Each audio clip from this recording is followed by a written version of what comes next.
জুলাই আগস্টে রাজধানীর আশুলিয়ায় ৬ মরদেহ পোড়ানোর ঘটনায় ৭ আসামি এবং চানখারপুলের শিক্ষার্থী আনাজ সহ ৬ জনকে হত্যার ৪ আসামিকে ট্রাইব্যুনালে হাজির করা হয়েছে। আজ আনুষ্ঠানিকভাবে অভিযোগ দাখিল করবে প্রসিকিউশন। সকাল ১০টায় তাদের আদালতে হাজির করে পুলিশ। এর আগে বৃহস্পতিবার চানখারপুলে আনাজ সহ ৬ জনকে হত্যার মামলায় পুলিশ সদস্য আরশাদ, সুজন, ইমন, নাসিকে ট্রাইব্যুনালে হাজির করেছিল পুলিশ। গত ৫ আগস্ট রাজধানীর চানখারপুলে বৈষম্য বিরোধী ছাত্র আন্দোলনে আর্মড পুলিশ ব্যাটালিয়ন প্রাণঘাতী অস্ত্র ব্যবহার করে। গুলিতে নিহত হয় শাহরিয়ার খান আনাস, শেখ মেহেদী হাসান জুনায়েদ, মোহাম্মদ ইয়াকুব, মোহাম্মদ রাকিব হাওলাদার, মোহাম্মদ ইসমানুল হক এবং মানিক মিয়া শাহরিক। আর এই ঘটনায় আন্তর্জাতিকভাবে এবং জাতীয়ভাবে প্রতিবাদ ছড়িয়ে পড়ে। মরদেহ পুড়িয়ে ফেলার ঘটনায় গত ১১ সেপ্টেম্বর আন্তর্জাতিক অপরাধ ট্রাইব্যুনালে ২টি অভিযোগ দায়ের করা হয়।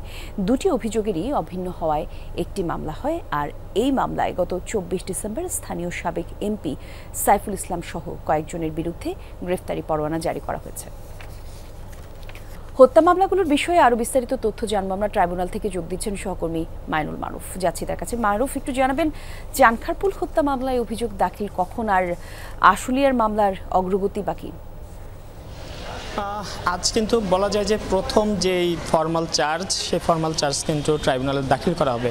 মানে আনুষ্ঠানিকভাবে তদন্ত সংস্থা প্রসিকিউশনের সামনে যেই বা প্রসিকিউশনের কাছে যে তদন্ত প্রতিবেদন দাখিল করেছিল, সেই তদন্ত প্রতিবেদনকেই আজকে পূর্ণাঙ্গভাবে রেডি করে ট্রাইব্যুনালে কিন্তু দাখিল করা হবে। এবং এই নিয়ে কিন্তু ইতিমধ্যে আমরা দেখেছি প্রসিকিউশন টিম কিন্তু ট্রাইব্যুনালে গিয়েছেন এবং হয়তো কিছুক্ষণ পরেই ট্রাইব্যুনাল শুরু হবে, ট্রাইব্যুনালে আজকে বিচার কাজ শুরু হবে। এবং তখন কিন্তু এই প্রতিবেদন দাখিল করার মধ্য দিয়ে আনুষ্ঠানিকভাবে জুলাই হত্যাকাণ্ডের যে বিচার কাজ তা কিন্তু শুরু হবে। পাশাপাশি আজ সকালে কিন্তু মোট ১১ জনকে কিন্তু ট্রাইব্যুনালে আনা হয়েছে। এর মধ্যে চানখারপুলের ঘটনায় গ্রেপ্তার ৪ জনকে আনা হয়েছে এবং আসলে মরদেহ পোড়ানোর ঘটনায় ৭ জনকে কিন্তু ট্রাইব্যুনালে আনা হয়েছে। এবং আজ কিন্তু আরও একটি তদন্ত প্রতিবেদন প্রসিকিউশনের কাছে জমা দেওয়ার কথা ছিল, তবে সেটি আজ জমা হচ্ছে না বলে আমরা জানতে পেরেছি।